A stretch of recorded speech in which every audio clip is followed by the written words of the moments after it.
কোনো বাবা যদি দুনিয়া থেকে যাওয়ার আগে আগে ছেলে দুনিয়া থেকে চলে যায়, তাহলে সেক্ষেত্রে যেই লোক দুনিয়া থেকে চলে গেল তার সন্তানরা তার দাদার সম্পত্তি থেকে আইনত কোরআন এবং সুন্নাহর আলোকে সরাসরি কোনো বিশেষ হিস্সা পাবে না, যেহেতু তারা ওয়ারিস না। কারণ একজনের সম্পদে তার সন্তান মালিক হয় তার মৃত্যুর পর। সেই লোকটার মৃত্যুর আগেই যদি ওই লোক মারা যায় অর্থাৎ সন্তান মারা যায়, তাহলে যে বাবার সম্পদ থেকে মালিক হওয়ার সুযোগই পেল না, সে দুনিয়া থেকে চলে গেল। আর তার সন্তানরা মালিক হবে বাপের মাধ্যমে, সে বাপই মালিক হয় না তো তারা কোত্থেকে মালিক হবে? এই জন্য তারা মিরাজ পাবে না। কিন্তু এর মানে এই না যে তাহলে নাতিরা অসহায় হয়ে থাকবে, তারা কি করবে? মনে রাখবেন, যার বাবার কোনো সম্পদ নাই সেও পৃথিবীতে বেঁচে থাকে এবং অনেক সময় আরো ভালোভাবেও বেঁচে থাকে। আর এর চেয়ে বড় কথা হলো, দাদা শরিয়ার দৃষ্টিকোণ থেকে বাবার মৃত্যুর পর যদি তার ছেলে মেয়েরা থাকে, তাদেরকে দাদা হিসাবে তার ভরণ পোষণ দেওয়া, তার ক্ষয় খরচ দেওয়া, পড়ালেখা করানো, চিকিৎসা করানো, বাসস্থান দেওয়ার সকল দায় দায়িত্ব বহন করতে হবে দাদাকে। কাকে বহন করতে হবে? দাদাকে বহন করতে হবে। অতএব এটা মনে করার কারণ নাই যে ইসলামে কোনো শূন্যতা বা সংকট আছে, যে বাবা মরে গেল সন্তানরা অসহায় হয়ে গেছে কারণ দাদার সম্পদ তাদের হিস্সা নাই। সম্পদের হিস্সা তো পরের প্রশ্ন। এদের বেঁচে থাকার জন্য অভিভাবক হিসাবে সকল দায় দায়িত্ব পালন করবে, যদি তাদের না থাকে তাদের পক্ষ থেকে পালন করবে কে?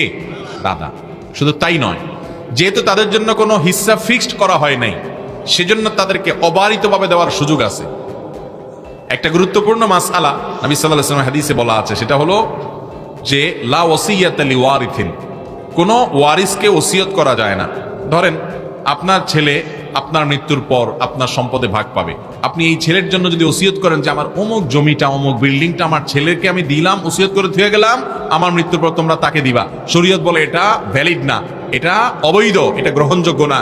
যেহেতু সে আপনার ওয়ারিস, তার জন্য নির্দিষ্ট হিস্সা কোরআনে ঠিক করে দেওয়া আছে এবং আল্লাহ বলে দিয়েছেন ফরিদাতুম মিনাল্লাহ, এই নির্ধারণ এবং হিস্সাটাকে ঠিক করেছে আল্লাহ। অতএব সেখানে আপনি ওসিয়ত করে আর নতুন কিছু যোগ করতে পারবেন, কিন্তু ওই নাতিদের জন্য দাদা কিন্তু ওসিয়ত করে যেতে পারবে যা খুশিটা।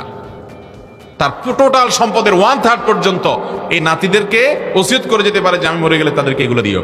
বরং তারা ওয়ারিস হিসাবে যতটুকু পেত তার চাইতে বেশি দেওয়ার সুযোগ তৈরি হলো এই প্রসেসের মাধ্যমে। আল্লাহ রাব্বুল আলামিন কার জন্য কোনটা প্রয়োজন তিনি সবচেয়ে ভালো জানেন। অতএব আল্লাহর সাথে পাল্লা দিয়া গোল্লা যায় না, পণ্ডিতি করতে যায় না।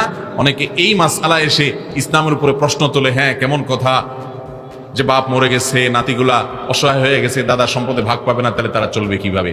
তারা অনেক ভালোভাবে চলবে, সেই ব্যবস্থা ইসলাম রেখেছে।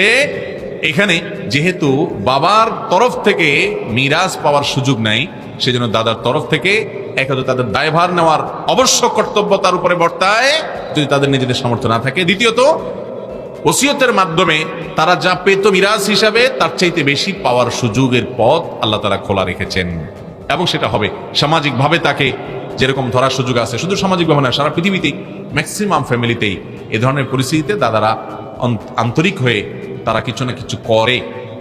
একবারে অমানুষ হাতে গোনা ব্যতিক্রম ভিন্ন হতে পারে, বিশেষ করে ছেলে মরে গেলে নাতিদের কিছুই দেবো না দাদা, একদম তাকাবো না, এরকম ঘটনা খুব কমই ঘটে। আল্লাহ তাআলা জানেন কোথায় কি দিতে হবে, আল্লাহর বিধানের উপরে আর পণ্ডিতি করার দরকার নাই, অন্তত ইমানদারের কোনো প্রয়োজন নাই।